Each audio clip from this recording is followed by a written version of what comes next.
వచ్చాక సర్ఫేస్ ఇలాగా క్లీన్ చేసుకోవాలండి. క్లీన్ చేసుకున్న తర్వాత అంటే కూలింగ్ కోసం సర్ఫేస్ ఇలా క్లీన్ చేసుకున్నాక వైర్ బ్రష్ అయితే మీకు చూపిస్తాను ఒక నిమిషం.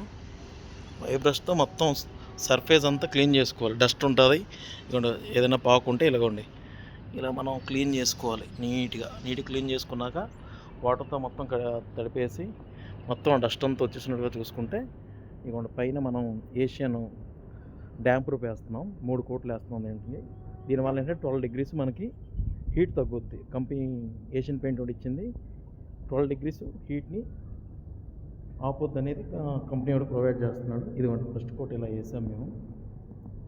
ఓకే, అలా 3 కోట్లు వేస్తామండి. ఓకేనా, మీకు అవి ఇదిగోండి ఇదే డబ్బా. ఇది డబ్బా వచ్చేసి 10 years వారంటీ ఇచ్చారు. దీని ప్రైస్ వచ్చేసి మార్కెట్లో 4,800 నుండి 5,000 వరకు ఉంటుందండి, 20 లీటర్స్. ఓకేనండి, థ్యాంక్ యూ.